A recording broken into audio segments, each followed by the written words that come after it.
বন্ধুরা, আমি আবার একটা নতুন ভিডিও নিয়ে তোমাদের সামনে হাজির হলাম। আমি সহজপাঠের মিতা চক্রবর্তী। আজকে যে রেসিপিটা নিয়ে এসেছি সেই রেসিপিটা তোমরা দেখতে থাকো। বন্ধুরা, আজকে আমি আবার একটা রান্নার রেসিপি নিয়ে তোমাদের সাথে গল্প করতে এলাম। রান্নার রেসিপিটি যদিও আমাদের এখন বাঙালিয়ানায় বা বাঙালির ঘরে জায়গা করেছে কিছুটা, তবে আগেকার দিনে এই রান্না খুব একটা হতো না, এই পদটি রান্না। যেহেতু ছানার রান্নাই বেশি প্রচলিত ছিল এবং ছানার রান্নাই মানুষ করতো এবং তার সাবস্টিটিউট হিসেবে এখন পনির এসেছে।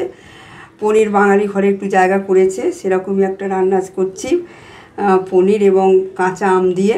যেহেতু এখন সিজন হচ্ছে আমের, কাঁচা পাকা সব রকমই আমই পাওয়া যায়, তবে বাজারে খুঁজলে কাঁচা আম পাওয়া যায় খুবই কম। তবে কাঁচা আম যদি না থাকে পাকা আম দিয়েও করতে পারেন। আমারও আমটা কাঁচাই নিয়ে এসেছিলো, কিন্তু সেটা একটু অটোমেটিক পেকে গেছে, কোনো রকম অসুবিধা হবে না। কাঁচা আম দিয়ে করলে পরে তখন একটুখানি আমাদের মিষ্টির পরিমাণটা বেশি লাগে, পাকা আম দিয়ে করলে সেই জিনিসটা কম লাগে। তোমরা সেই বুঝে করতেই পারো। আর তবে এই এখন সিজনের জিনিস সিজনই বেশি ভালো লাগে, যেহেতু এখন সব সিজনে সব কিছুই পাওয়া যায় এখন বর্তমান সময়ে। সিজনের জিনিস বন্ধুরা সিজনই ভালো লাগে। তবে এখন আমি মূল পর্বে ফিরে আসছি, এবার রান্নাটা শুরু করা যাক। তার জন্য এখানে আমি নিয়েছি, এখানে পোস্ত নিয়েছি এবং সাদা সর্ষে এবং কালো সর্ষে, দুরকম সর্ষে নিয়েছি। এখানে 1 চামচের একটু বেশি কালো সর্ষে এবং 1/2 চামচ সাদা সর্ষে, এখানে 2 চামচের বেশি 3 চামচ প্রায় আমি নিয়েছি পোস্ত। এই দুটোকে আমি 20 মিনিট ধরে ভিজিয়ে রেখে দিয়েছি এবং পনিরটা কেটে রেখেছি গরম জলে ধুয়ে। পনিরটা এরকম পিস পিস করে কেটে রেখে দিয়েছি।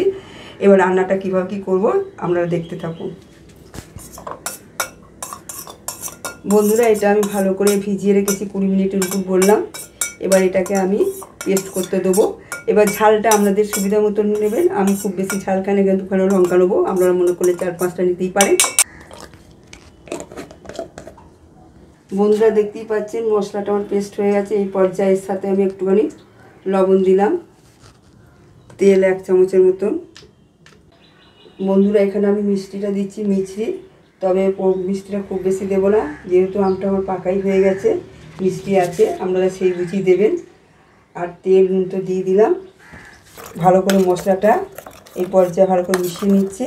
হ্যাঁ, তবে এই রান্নাটা করতে আপনার কোনো মশলা লাগছে না, খুবই সহজ এবং সিম্পল ঘরোয়া পদ্ধতিতে।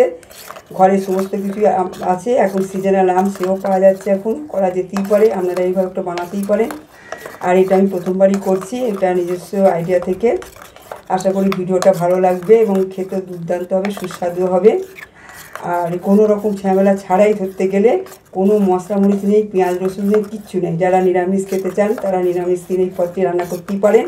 তবে হ্যাঁ, একটা কথা বলে রাখি বন্ধুরা, আমরা পনিরকে জানি নিরামিষ, কিন্তু পনির কিন্তু নিরামিষ পদ নয়। আর এই বিষয়ে আমি ব্যাখ্যায় যাচ্ছি না, আমরা যদি জানতে চান পরে আপনাদেরকে জানাবো।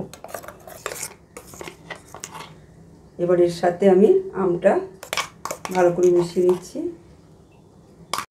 বন্ধুরা, তো আম যেহেতু এখন সিজনাল ফল আম, কাঁচা পাকা সব রকম আম দিয়ে আমরা নানা রকম ডেজার্ট থেকে, আইসক্রিম থেকে, মিষ্টি থেকে নানা রকম পদ বানিয়ে খেয়েছেন।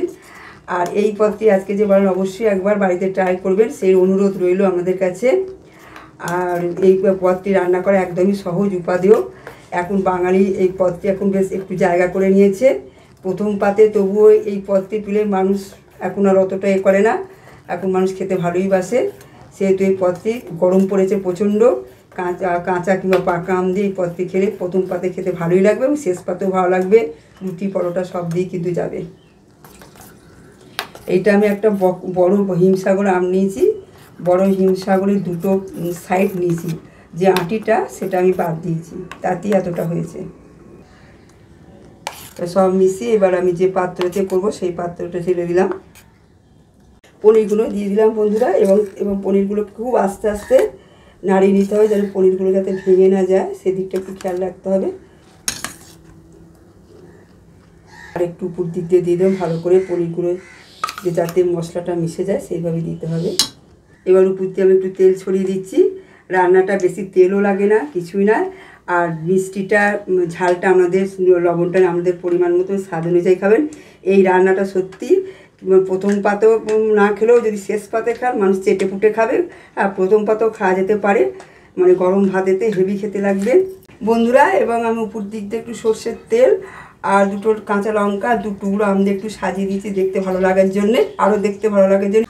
বন্ধুরা, আমি আগে ফ্রিজে জলটা গরম করতে দিয়ে দিয়েছিলাম, জলটা গরম হয়ে গেছে। এবার আমি পাত্রটি বসিয়ে দিয়েছি এবং এবার ঢাকাটা দিয়ে দেবো। 10 মিনিট রাখলে আমার আজকে আম ভাপা তৈরি। 10 মিনিট হয়ে গেছে। 10 মিনিট বাদে আবার আমি ফিরে এলাম। দেখো কি সুন্দর হয়েছে, দেখতেই পাচ্ছ বন্ধুরা, এত সুন্দর, একদম পারফেক্ট হয়ে গেছে। আমি একটু তুলে তোমাদের দেখাচ্ছি, চামচ দিয়ে তুলে দেখাচ্ছি বন্ধুরা, কি সুন্দর হয়েছে দেখুন। আপনারা তো পনির অনেক রকমভাবেই করে খান, পনির ভাপাও খেয়েছেন, আমিষ দিয়ে পেঁয়াজ রসুন দিয়ে খেয়েছেন, নিরামিষও খেয়েছেন। তবে এখন গরমকাল, শরীর ঠান্ডা রাখার জন্য এটা খেতে পারেন এবং ছোট থেকে বড় প্রত্যেকেরই ভালো লাগবে। একদম উপাদেয়, টেস্টি, একদম পদ একটা, যেহেতু এখন আমের সিজন, ছোট বড় সবার ভালো লাগবে।